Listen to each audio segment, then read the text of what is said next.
மதுரையைச் சுற்றி மரங்கள் நிறைந்துள்ள பெயர்களுடைய 80 ஊர்களில் ஊரின் பெயருக்கேற்ற வகையில் மரக்கன்றுகளை நடத் தொடங்கியுள்ளனர்.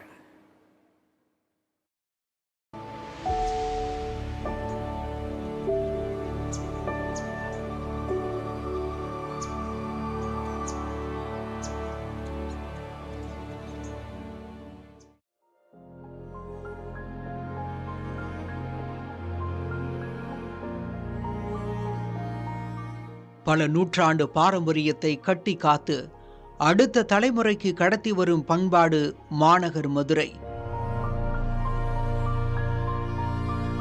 இம்மதுரையை சுற்றியுள்ள அத்திப்பட்டி, அரசப்பட்டி, ஆத்திக்குளம், ஆலங்குளம், இலந்தைக்குளம், இலுப்பைக்குடி, ஈச்சநேரி, உசிலம்பட்டி, உடையம்பட்டி, எட்டிமங்கலம் என மரங்களின் பெயர்களை கொண்ட 80 இடங்கள் உள்ளன.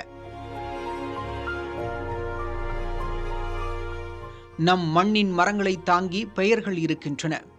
ஆனால் இப்போது அப்பகுதிகளில் அயல்நாட்டு மர வகைகளே அதிகம் உள்ளதாக தெரிய வருகிறது. உதாரணத்துக்கு விளாச்சேரி, விளாங்குடியில் விளாமரங்கள் இல்லை. பாரம்பரிய மரங்களை இழந்து நிற்கும் மதுரையின் பல்லுயிரிய சூழலை மீட்கும் நோக்கோடு ஊர் பெயருக்கு ஏற்ற மரக்கன்றுகளை அரசின் உதவியோடு தன்னார்வலர்கள் நட்டு பராமரித்து வருகின்றனர்.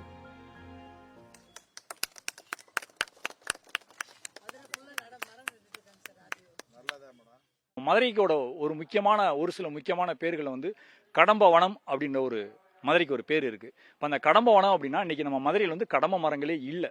ஒரு சில குறிப்பிட்ட எண்ணிக்கையில் மட்டும்தான் இருக்கு, அதிகமான மரங்கள் இல்லை. அதே மாதிரி மருத மரங்கள், மருதந்துறை அப்படின்னு திருமருதத்துறைன்னு சொல்றாங்க. மதுரையை மருதை அப்படின்ற பேரை உருவாக காரணமாக இருந்ததாக சொல்றாங்க. இன்னைக்கு மருத மரங்கள் இல்லை, அந்த மரத்தை நாங்கள் மீட்டெடுத்துக்கிட்டு வர்றோம். இப்போ இந்த சூழலில் மதுரை மாவட்டத்தில் கிட்டத்தட்ட ஒரு 40-50 குழுக்கள் தனித்தனியாக மரங்கள் நடவு செஞ்சுக்கிட்டு வர்றாங்க. இப்போ அவங்க எல்லாத்தையும் ஒரு காலகட்டங்களில் ஒருங்கிணைச்சு, இப்போ சமீப காலமாக ஒருங்கிணைச்சு அவங்கள எல்லாத்தையுமே ஒருங்கிணைச்சு பசுமையாளர் குழுவும் சொல்லி ஒரு பேர் ஒன்று உருவாக்கி இப்போ நாங்கள் பெயர் காரணம் உள்ள மரங்களை நடவு செய்ய ஒரு முயற்சியில் எடுத்துக்கிட்டு வர்றோம். ஸோ இதுக்காக நம்ம பார்த்தோம்னா இந்த அளவுக்கு நம்மளுடைய அந்த பாரம்பரிய மரங்கள் நம்ம எந்த அளவுக்கு நம்ம அதை நடுறோமோ அதுலேருந்து கிடைக்கிற அந்த காற்றுலேருந்து சரி, அதில் இருக்கிற தூய்மையும் சரி, இந்த சுவாசங்கள் இது எல்லாமே நம்ம அதை நம்ம அனுபவிச்சோன்னா நம்மளுடைய அந்த ஆயுள் காலகட்டமும் நல்லாவும் இருக்கும். சங்க காலம் தொட்டு மதுரையையும் மரங்களையும் குறிப்பிட்டு சிலப்பதிகாரம் உள்ளிட்ட பல காவியங்கள் உருவாக்கப்பட்டுள்ளன. ஆனால் தற்போதைய காலங்களில் நம் மண்ணிற்கு ஏற்ற பாரம்பரியமான மரங்கள் பெரும்பாலும் அழிந்து விட்டன. பார்த்துருக்க மாட்டாங்க. இது வெள்ளக்கடம்பு மரம், ஆந்தோசெஃபலஸ் கடம்பான்னு. ஸோ நீர்க்கடம்புன்னு மிட்ரோகைனா பார்விஃபோலியா, அடினா கார்டிஃபோலியான்றது மஞ்சள் கடம்பு. இது 3 கடம்பு தான் அதிகமாக இங்கே இருந்திருக்கு. இப்போ மரங்கள் அவ்வளவா கிடையாது. ஸோ மரங்கள் இப்போ இந்த மரங்களில் பார்த்தீங்கன்னா நமக்கு மெடிசனல் யூசஸ்லாம் நிறையா இருக்குது. காஸ்மெட்டிக்ஸ் பண்ணுறாங்க, வுட்டுக்கு பயன்படுத்தியிருக்காங்க, தேர் செய்கிறதுக்கு பயன்படுத்தியிருக்காங்க. இப்படி நிறையா இதுகள் இருக்குது. இப்போ அதே மாதிரி நம்ம ஊர் மரங்களில் இந்த ஏலிலம்பாலை நிறையா ரோட்டுகள் வச்சுருந்தாங்க. இப்போ ரோட்டுகளில் அந்த மரத்தையும் அழிச்சிட்டாங்க.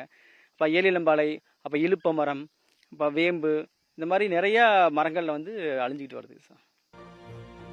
கிராமத்து பயிர்களுக்கு ஏற்ற வகையில் மரங்களை நடும் இவர்களின் முன்னெடுப்பு நாட்டு மரங்களின் மகிமையை நமக்கு உணர்த்தும். புதிய தலைமுறை செய்திகளுக்காக மதுரை செய்தியாளர் பிரசன்னா.